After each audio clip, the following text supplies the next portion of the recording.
So welcome back to another night of recapping. Tonight I'm going to be recapping Teen Mom 2 season finale, Faking It, Happy Land, and of course Awkward. So if you guys are just now tuning in, be sure to check out the other videos that I'm going to be recapping tonight because yeah, it's going down. So first I'm going to start off with my notes from last week's season finale of Teen Mom. And if you guys missed it, shame on you because it was definitely a good one. Alright, so let's check in and see what went down with Janelle, Kailyn, Leah, and Kailyn. Did I already say that twice? I don't know. Alright, so I do have my cell phone. You guys know my new rule of using my cell phone, so I don't leave anything out just to make sure that we get all the juicy tidbits in there that need to be put in there. So first off, let's start off with Janelle. Let me just say that Janelle has grown up so much this season. I mean, she has a new baby. What's his name? Kaiser. She has really just matured. You know, she's not doing any more drugs or anything like that. And to be quite frank, compared to all of Janelle's previous relationships, I will give her mad props because Nathan is a pretty decent guy. I mean, yeah, he has a little bit of a drinking problem, but that is minuscule compared to, you know, boyfriends in the past that have done drugs hardcore as like heroin. So I'm really proud of Janelle this year. You know, she's really just grown up a lot. You know, we really see her just kind of taking on more responsibilities. And with that, she is also trying to now bring Jace into the picture, and you know that Nathan and Janelle have a place together, and they're really just kind of trying to, you know, have their relationship come together. Now in real life, we know that Teen Mom is shot months in advance, and I do think that Janelle and Nathan have broken up. Correct me if I'm wrong. I could be wrong, but I do remember hearing back a while that she was single. I don't know if they got back together. But I'll just leave what's going on in this episode. So in this episode, Barbara and Janelle kind of have a heart-to-heart because Janelle is ready to take Jace back into her life and just kind of, you know, parent him now. She feels like she's ready. You know, she feels like she's come a long way. And Barbara's kind of like, you know, you need to get a house or a yard. You need to... You know, he needs to be in school for another year. He needs to slowly transition into, you know, going back over there.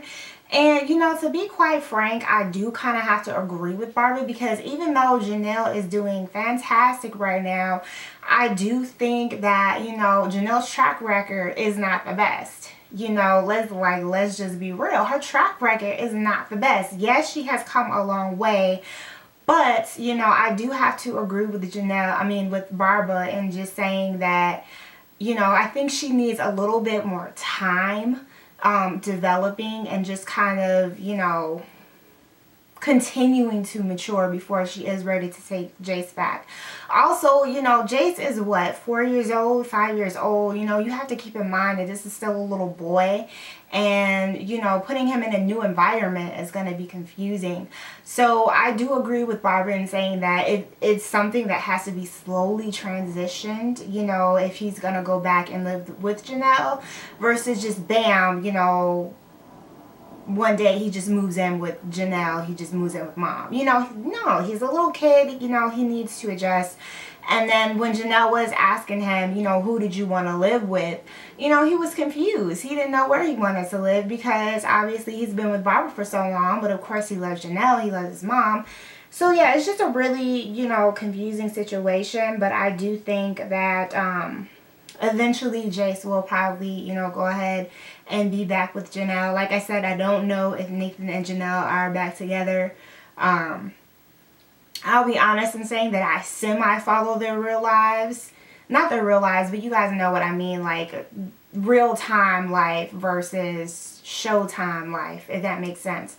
So I'm not sure what's really going on now. I'm sure if y'all know, y'all will fill me in. But yeah, I think that that's definitely something that needs to be slowly transitioned into as far as Jace and that whole debacle is concerned. Alright, so that was pretty much what went down with Janelle. So now I'm going to go ahead and go into Kailyn.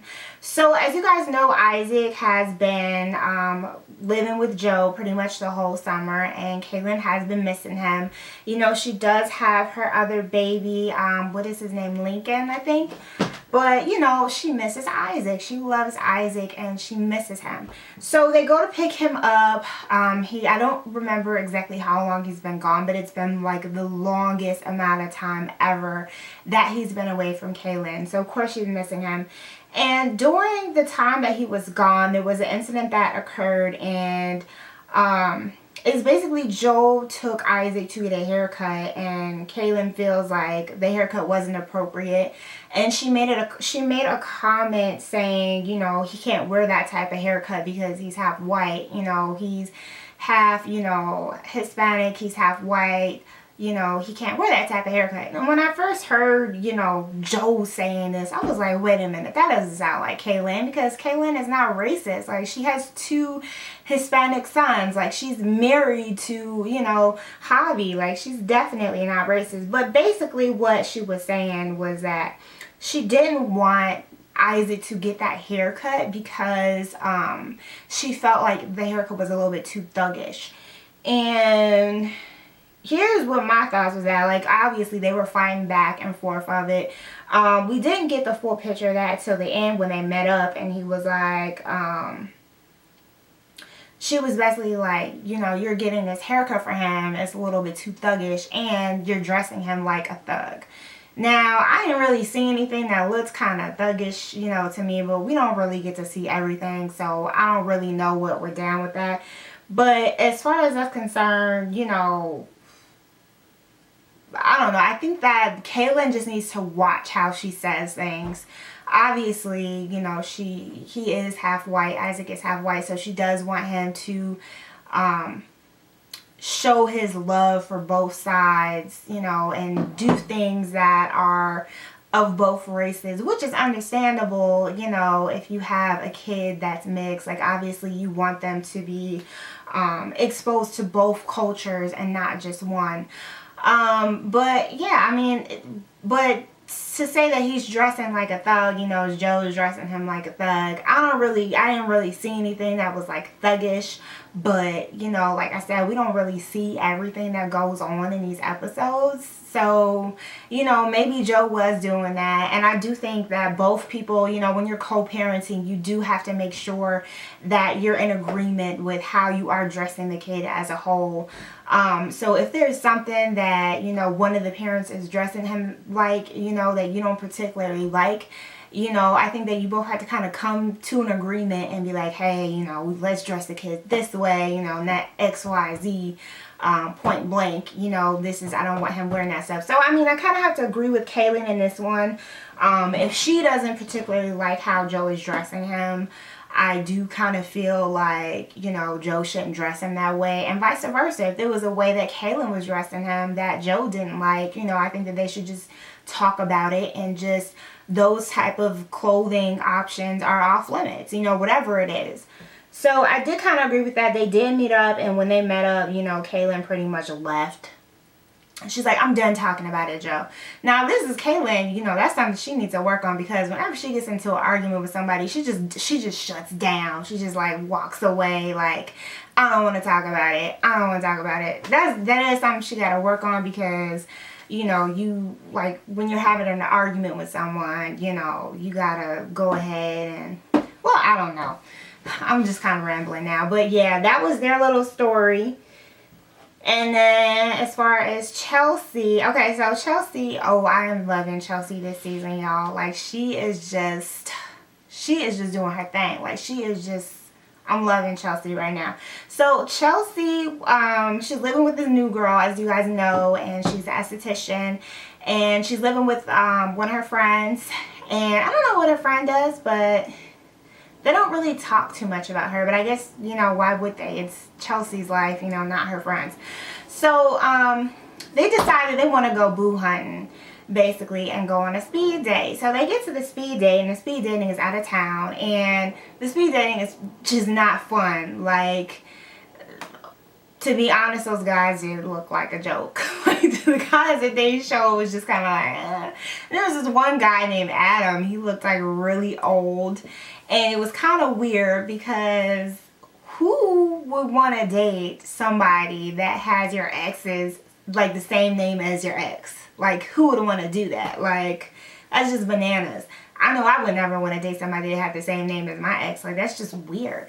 So yeah, she went on the speed date, and to no avail. She didn't find anybody that met her standards, because basically, y'all know she's looking for somebody who's pretty much the opposite of Adam. Like, she's sworn off Adam, you know, just no.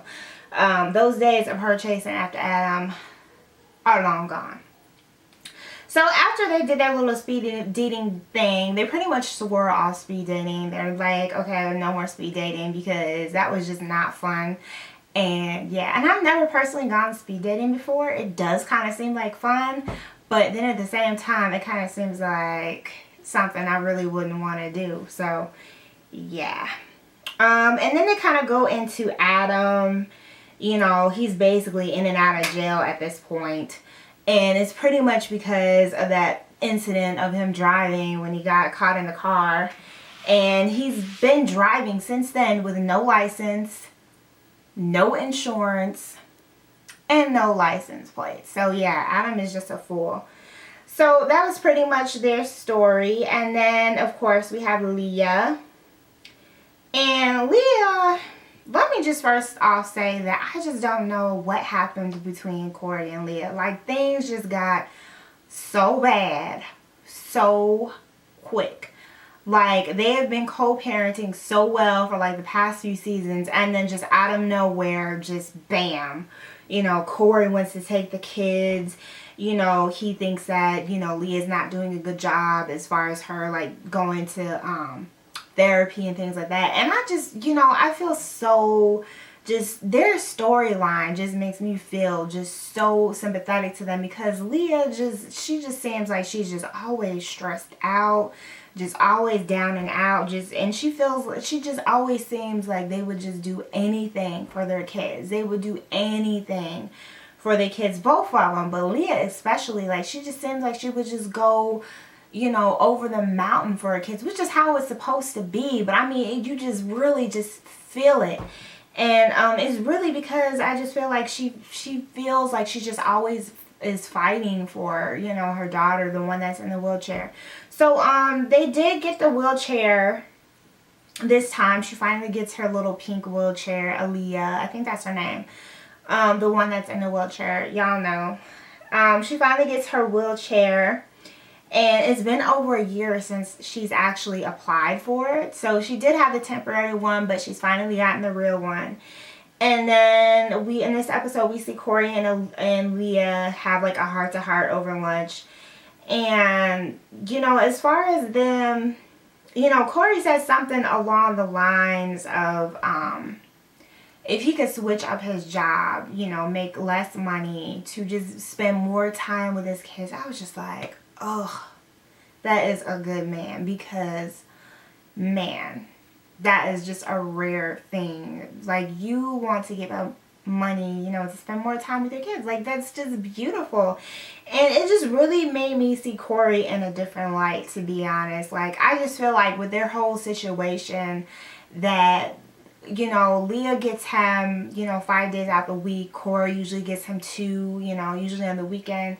I think that maybe they should split up their time more, like how Kailyn and Joe have it. You know, they usually have like equal amount of time. I think that would be a little bit easier for both of them, so that they both get to spend more time. You know, Corey gets to spend more time with his kids. Leah would have less time, but, you know, you're not the only one that's the parent of them. You know, Miranda and Corey want to spend time with the girls too. So I think that they should really just kind of split up the time, and they should both maybe, that's what they should be going to custody over, not, you know, having them both wanting them to have, you know, the kids full time. I think that they should just split up the time and have like equal time. So yeah, it was hard watching that story. But I say that like every, you know, season finale. I'm just like, ugh.